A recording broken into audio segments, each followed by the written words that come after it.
Cinema ரகசியம் நேயர்களுக்கு வணக்கம்.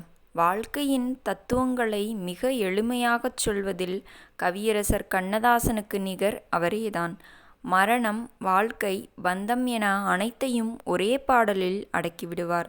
அப்படி ஒரு பாடல்தான் ஆலயமணி படத்தில் வந்த சட்டி சுட்டதடா கைவிட்டதடா என்ற பாடல். இந்த பாடல் ஏதோ ஒரு பெரிய தத்துவ நூலை படித்து எழுதப்பட்டது என்று நீங்கள் நினைத்தால் அது இல்லை. ஒரு சாதாரண சமையலறையில் நடந்த விபத்துதான் இவ்வளவு பெரிய தத்துவ பாடலாக மாறியது என்று சொன்னால் நம்புவீர்களா? அந்த சுவாரஸ்யமான பின்னணி கதையைத்தான் இன்று நாம் பார்க்க போகிறோம்.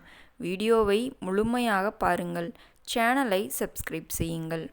ஒருமுறை கவியரசர் கண்ணதாசன் தனது வீட்டில் அமர்ந்து ஏதோ ஆழமான சிந்தனையில் இருந்தார். அப்போது சமையலறையிலிருந்து ஒரு சத்தம் கேட்டது. கவியரசர் அங்கே சென்று பார்த்தபோது அவரது மனைவி தவறுதலாக ஒரு சுட இருந்த சட்டியை கையால் தொட்டுவிட்டார்.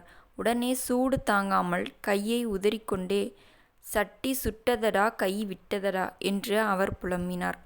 சாதாரண மனிதர்களுக்கு இது ஒரு விபத்து, ஆனால் ஒரு கவிஞனுக்கு அது ஒரு மாபெரும் தத்துவம். அந்த ஒரு வரியை கேட்ட அடுத்த நொடியே கவியரசரின் மூளை வேலை செய்யத் தொடங்கியது. மனைவி சொன்ன அந்த வரியை அப்படியே பல்லவியாக மாற்றினார் கண்ணதாசன். சமையல் சட்டி சுட்டதால் கை விட்டது போல இந்த உலக வாழ்க்கை என்ற சட்டி சுடும்போதுதான் மனிதன் பற்றுக்களை விடுகிறான் என்று பெரிய தத்துவத்தை அதோடு இணைத்தார்.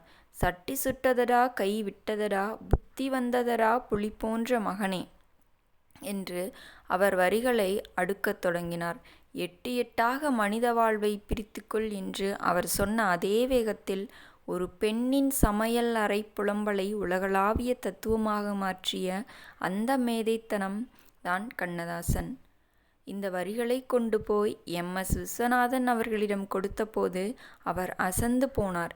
சாதாரண ஒரு வரியை வைத்து இவ்வளவு பெரிய தத்துவத்தையா எழுதிவிட்டீர்கள் என்று வியந்தார். அதற்கு டி.எம். சௌந்தரராஜன் அவர்களின் அந்த வெண்கலக் குரல் கூடுதல் பலம் சேர்த்தது. இந்த பாடல் படத்தில் வரும்போது அந்த சூழலுக்கு மிக கச்சிதமாக பொருந்தியது.